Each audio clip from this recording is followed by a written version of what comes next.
rejoindre à toute vitesse le quartier général de la brigade Antivis. Salut et bienvenue à la brigade Antivis. Nous vous présentons l'instrument qui peut venir à bout de toutes les vis. Et les clous, et les boulons, et toute la ferraille. Waouh, ce machin peut changer votre vie. Pulvériser tous les jouets ringards, les lecteurs de CD, les boîtes de peinture, surtout quand elles sont pleines, même les diamants, la substance la plus dure du monde. Pas mal, hein? On dirait une œuvre d'art. Impeccable pour les cadeaux à faire à maman. Même si ça a l'air un peu naze, maman va être contente, car c'est vous qui l'avez fait tout seul, vous-même. Mais attention les enfants, il faut faire gaffe à la sécurité, alors portez toujours les lunettes à papa. Hey, qu'est-ce que c'est que ça? Surplus de la guerre, ne pas toucher. Oh, j'arrive pas à lire avec ces satanées lunettes. Bon, tant pis.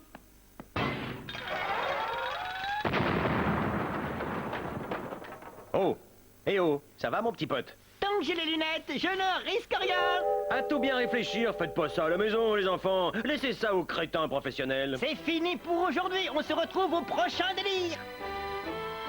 Appelle une ambulance.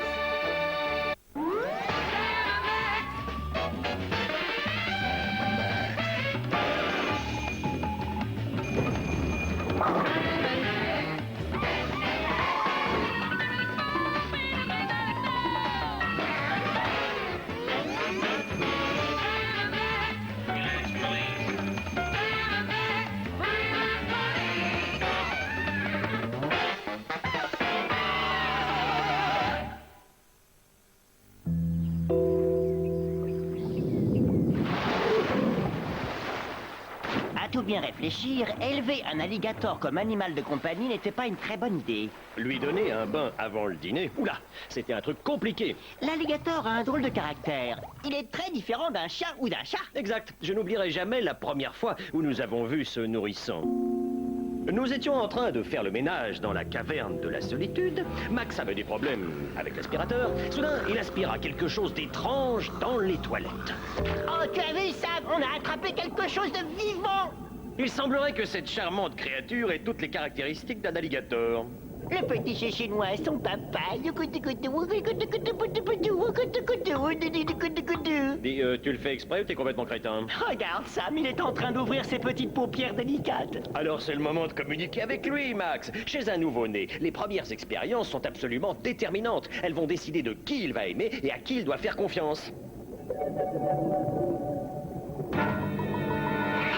Ou au contraire, qu'il doit haïr et détester. Félicitations, mon petit pote. Il te prend pour sa maman. Tu crois qu'on peut l'adopter et le ramener à la maison? Nous étions jeunes et fous. De véritables gamins, vraiment. Que savions-nous de la façon d'éduquer et nourrir un enfant? Bien sûr, ça ne doit pas être difficile. Je vais l'appeler Johnny. C'est joli pour un alligator. Et c'est ainsi que commença notre aventure familiale.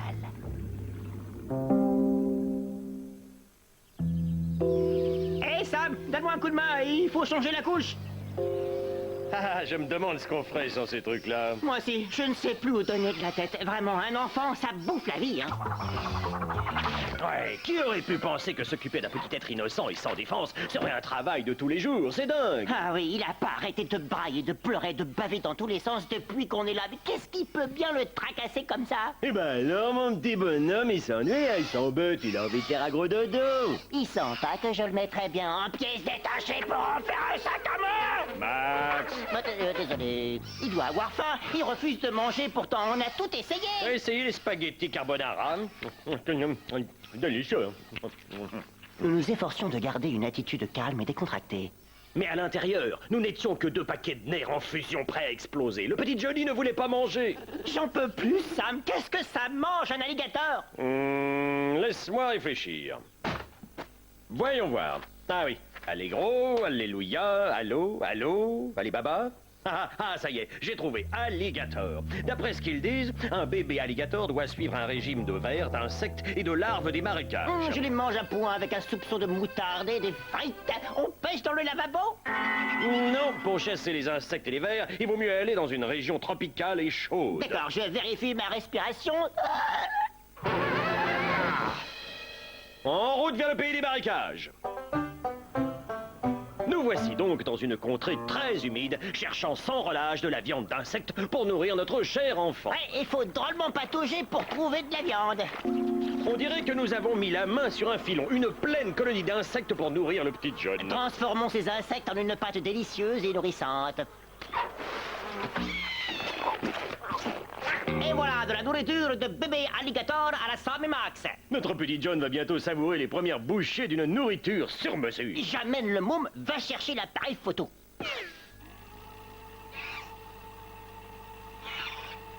Il veut toujours pas. Mais pourquoi? C'est peut-être trop chaud. Il y a une légère sensation de brûlure. Parce que tu peux être douillet. Je ne comprends pas. Il veut pas manger. En cet instant crucial, nous nous préparions déjà à perdre le plus jeune membre de la famille. Jusqu'à ce que le doigt du destin nous montre la solution magique. Ça y est, Max, j'ai tout compris. Il n'accepte de manger que sur ton doigt. Et je l'arrête quand il arrive à l'os? Oh, n'est-il pas adorable? Il imagine dans son esprit délicat d'enfant que tu es sa chère maman et qu'il peut t'aider à fond. Oh, c'est ça l'instinct. Tu avais juste, Sam. Je sens monter en moi le vertige que provoque la poussée de l'instinct maternel ou une prise de sang. Regarde le petit chérubin. Oh, bientôt il pourra se nourrir normalement. Génial, parce que je ne vais pas lui laisser mon bras jusqu'à l'adolescence.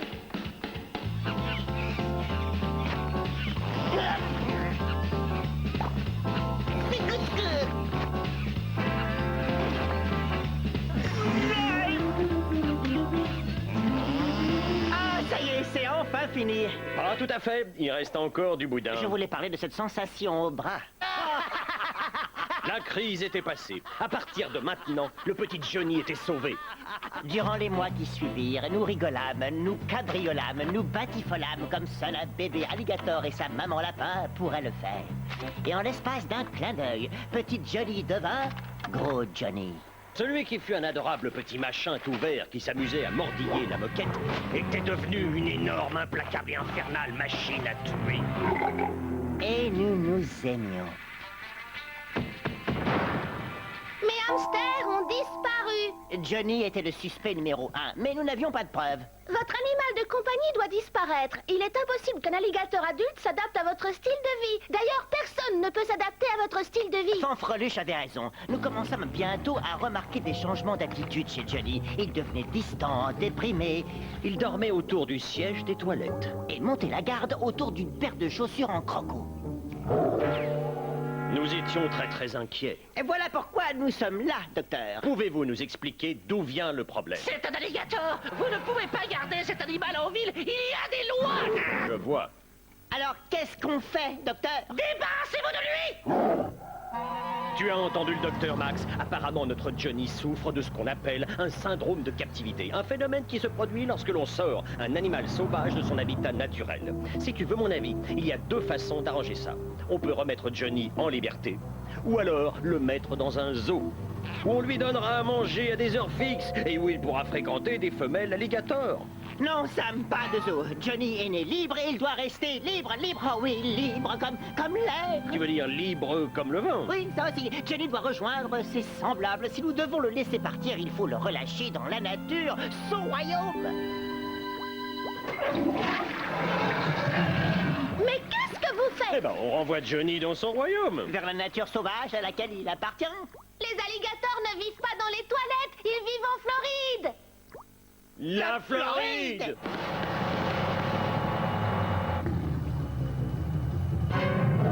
Je n'ai pas l'impression que Johnny soit très en forme. Il n'a pas touché aux bonbons, au poulet et aux sucettes de veau. À mon avis, où il a le mal de mer, où il a décidé de devenir végétarien. Peut-être que les voyages lui donnent des angoisses. On doit être arrivé. Essaye de le faire sortir, Max. Mangez! Mangez, ya, ya! T'as vu? Il sait exactement où aller. Chez les femelles, oh. Je crois que notre Johnny va se plaire ici. Ça grandit si vite, ces petits bouts de chou. C'est pas moi, c'est pas moi, c'est pas moi, c'est pas moi, c'est pas moi. Oui, ah, c'est d'accord. On arrive, patron. Oui, on accepte la mission.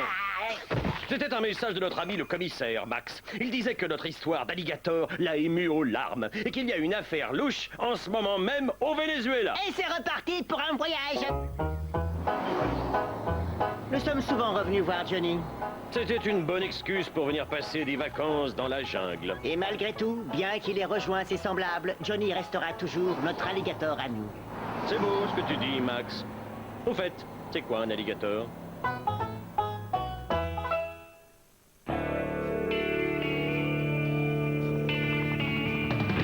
C'était un jour comme les autres, quelque part. Max et moi-même avions été envoyés dans un endroit inconnu. Que nous ne connaissions pas. La seule chose que nous savions, c'est que lorsque la petite lumière rouge clignoterait, il faudrait sauter. Alors, et seulement alors, il nous sera permis d'ouvrir notre ordre de mission et de le lire. À la lumière rouge, il nous faudra agir. Agir en soldat. Avec honneur, avec dignité, avec... Chouette, des documents illustrés. J'adore quand le commissaire envoie ces trucs-là. Une lettre de maman? Non, juste quelques photos, des gribouillis et des morceaux de cartes. Quoi? Pas de mitrailleuse, de fusée lumineuse et de dynamite, et si jamais on se fait capturer? Ton humour me tue, mon petit pote. Tant que tu es encore vivant, Sam. Après avoir consulté le carnet de bord et déchiffré les ordres, notre mission ultra-secrète devint claire. Nous devions être parachutés dans un enfer sur Terre afin de localiser et récupérer, au péril de notre vie, les clés perdues du commissaire. Au péril de notre vie, j'adore. Hé Sam, comment est-ce qu'on va traverser cette jungle tropicale archi-étouffée? C'est pour ça qu'on a mis les grosses pales, Max.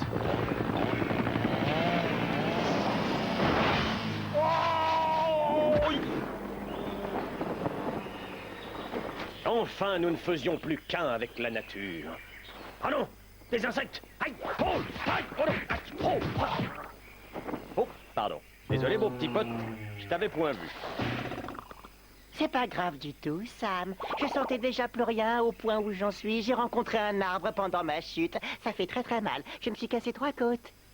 Qu'est-ce que c'est que ce gros machin en fer couvert de mousse? Une cabine téléphonique. Regarde là! Une pompe à incendie! Un banc public! Nous sommes encerclés! Je ne voudrais pas avoir l'air de couper les mouches en 4, mais j'ai l'impression qu'on est tombé dans un coin caché de New York. Ouais, à Central Park. Le vendeur de hot dog a bien fait de venir mourir par ici, Max. Délicieux. L'overdose de produits chimiques déversés dans la région a gardé à ce vieux hot dog oublié tout son goût et sa fraîcheur. Je ne peux pas dire la même chose pour la choucroute arrière. On arrête de se battre contre le chou. Nous avons une mission à remplir. Allons trouver ces clés.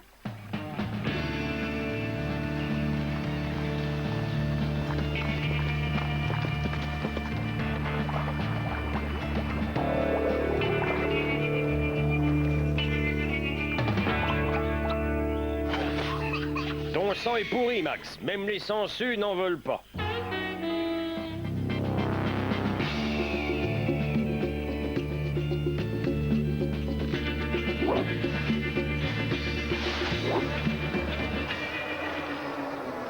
Formidable, tous ces insectes. On sent qu'on est vraiment à la campagne.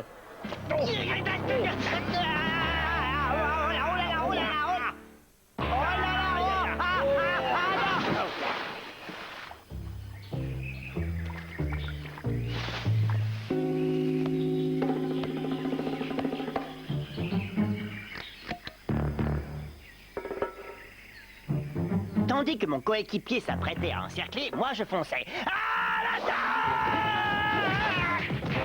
Oh, mauvaise vibration, c'est pas cool, mec. S'il te plaît, sois cool. C'est vachement intense au niveau du karma.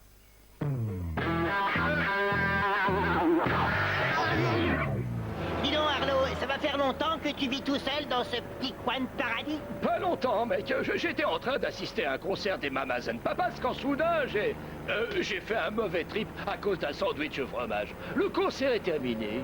En ce qui te concerne, le concert est terminé depuis très longtemps, mon gars. Dis-moi, t'as pas vu une paire de clés quelque part dans la jungle? Des clés? Ah non, non, j'en ai pas vu, mec. Mais le seigneur du parc, le grand initié, l'esprit au 3e œil, il saura. Il sait tout, mec. Je te propose quelque chose. Si tu continues à nous appeler mec, je t'enlève un os à l'endroit de ton corps que j'aurais choisi. On n'est plus habitué au vocabulaire hippie, mec. Où il est ce grand gourou magique? Vous ne pouvez pas le trouver, c'est lui qui vous trouvera. C'est un esprit supérieur, mec. Il sait tout, il voit tout. Il règne sur les forces cosmiques de l'univers à partir de son trône en or, dans la salle des Lumières. Il n'aime pas non plus que l'on parle de lui. Ça fait rétrécir son aura. Oula, je crois que j'en ai trop dit. En fait, je suis sûr que j'en ai trop dit.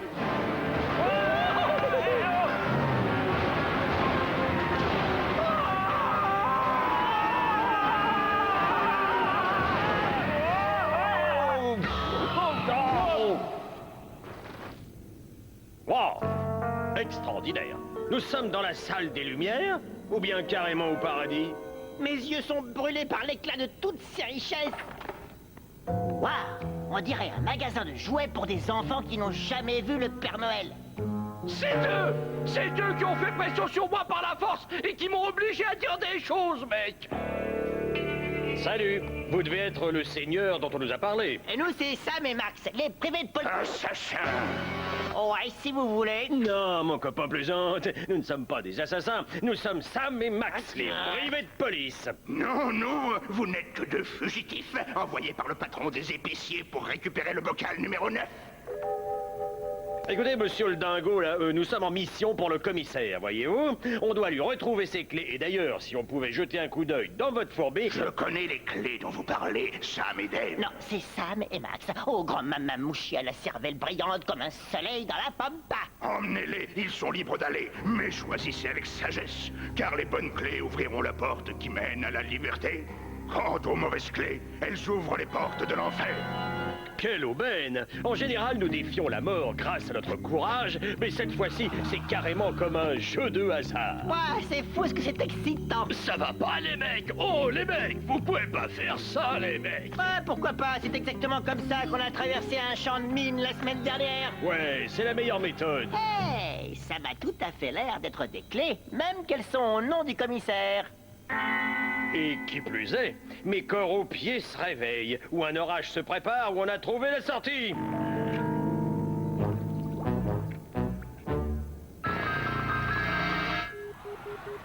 C'est l'heure de vérité. La donnée ou une mort affreuse nous attend de l'autre côté de cette porte. Oh, faut toujours que tu rajoutes un côté dramatique, Max. Ah! Écoutez, mes ouailles, le destin vient de saisir dans ses griffes velues ces deux infortunés explorateurs.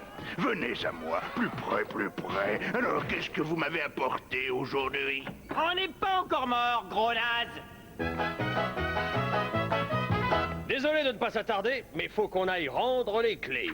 Ciao, monseigneur. On t'enverra une carte de vœux au jour de l'an.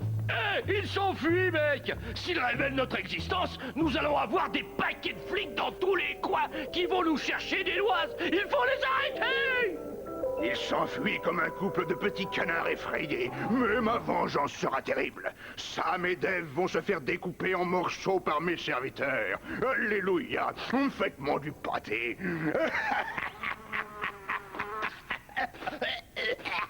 J'ai avalé une ouche.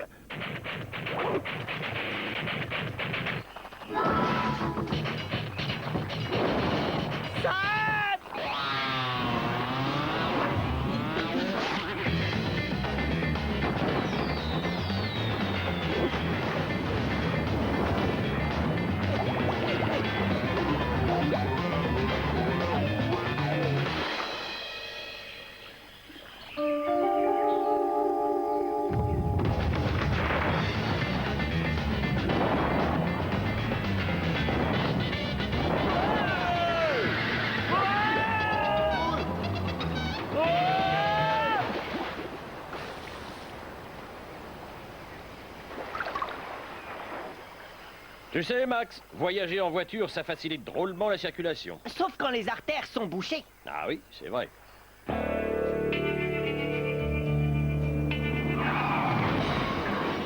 C'est Sam et Max. Ils ont les clés. Il était temps que vous arriviez, les crétins. Le commissaire demande après ses clés. Nous avons risqué notre vie pour elles. À quoi elles servent, ces satanées clés? Ce sont les clés de la salle de bain du commissaire. Je ne vous raconte pas l'humeur massacrante du bonhomme depuis qu'il les a perdues. La salle de bain. Non, Non, n'allez pas là-bas, c'est pas humain. T'inquiète pas, bonhomme. On va juste s'assurer que le commissaire fait des bulles dans son bain chaud. Et on va lui frotter